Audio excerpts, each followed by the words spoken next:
Just wanted to keep you up to date on the latest correspondences from our beloved AN POST. I've now got the attention of Jim Brady himself, and he has written to me personally saying, "Dear Mr. O'Doran, thank you for your letter on the 23rd of the 11th, which was forwarded to me by the Galway TVLRO, copy attached. AN POST is agent to the Minister charged with the collection of the TV licence fee revenue in accordance with the terms of the Broadcasting Act 2009. Section 146 of this Act states that an issuing agent may appoint persons to be officers of the issuing agent for the purposes of this part. That means that they can call their TV licence person an inspector. And a person appointed under subsection 1 shall, on his or her appointment, be furnished by the issuing agent with a certificate of his or her appointment, and when exercising a power conferred by subsection 3, shall, if requested by any person thereby affected, produce such certificate to that person." Basically, they give them an ID and they have to show it on inspection. They didn't really need to say it like that, but okay. "An officer of an issuing agent may enter any reasonable time, any premises or specified place for the purposes of ascertaining whether there is a television set there, and a television licence for the time being kept being in time of force in respect of the premises or specified place, authorising keeping the television set at the premises or specified place." So that is actually deceit there, because they cannot enter my premises at any time. They need a warrant, and they need to produce 2 pieces of independent evidence to show that I'm breaking the law in order to get a warrant. "If a person at an address being visited by an inspector prevents him or her from ascertaining whether there is a television set at the address in question, then the inspector may consider that this represents reasonable ground for believing that an apparatus of wireless telegraphy is being kept there or worked there at a specified place, and this constitutes a ground for issuing of a search warrant." No, it doesn't. The beliefs of your employees are of no value to me. Regardless of what they say, they need to produce evidence to get a search warrant. So my response reads, "For AN POST TV licence services, correspondence and visits, demand for payment, search warrants, notice and deceptive correspondences. Dear Jim Brady, I refer to your letter which was delivered to me on the 4th of December 2017. Unfortunately, contrary to the conditions clearly explained in my previous letter, AN POST TV licence services, which are designated activity company 98788, i.e. a private corporation, have chosen to continue its correspondence with me.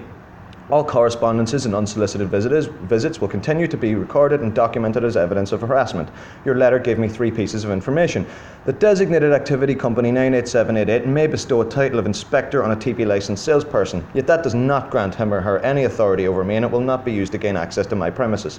Your letter has informed me that designated activity company 98788 will issue said employee with an identity card that he or she must produce upon request. As stated in my previous letter, you do not need to inform me of the duties of the employees of AN POST TV licence services.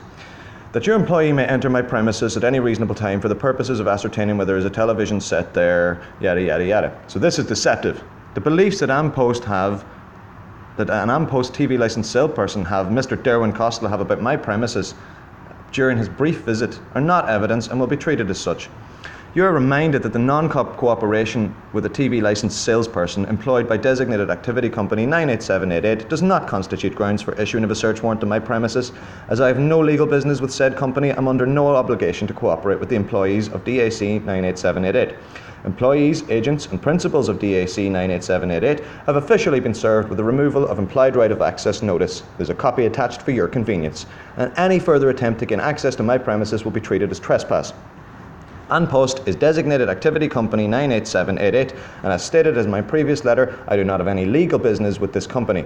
If DAC 98788 believes that I owe €160 for services rendered, then it should provide me with validation of the debt. Validation of the debt must consist of the following. It must consist of a copy of the contract binding both parties, and a letter sent by recorded delivery so that there's an independent witness to it being delivered, the full disclosure of the terms of the contract, equal consideration, the lawful terms and conditions, and the signatures of both parties, so that I may fulfill any debt I lawfully owe and maintain my entire body of inalienable natural rights. The nearest official form will not suffice, and it's consequently likely to be ignored by myself without any dishonour on my part. The failure to accept this offer and clarify, and to do so completely in good faith within 7 days, will be deemed by all parties to mean that you and your principal and other parties abandon all demands upon me. Once again, your letter has failed to address any of the points I have raised with you in previous correspondence, and since I have no legal business with DAC 98788 and do not wish to avail of its TV licence services, its continued correspondence with me is unjustified and constitutes harassment. You've been informed of this in previous letters, yet your correspondence persists. I also explained that any continued correspondence would signify AN POST TV licence services acceptance of liability for any processing fees incurred. Future correspondences will now be charged at the following rate: €50 per letter, €100 per visit for any unsolicited callers. And this is my invoice, so accordingly, please send, since my earlier letter, I've received the following correspondence from AN POST TV Licensed Services on the 17th of November. I got the letter which I have uploaded in my previous videos, and then on the 4th of December, the signed letter from J. Brady, €20.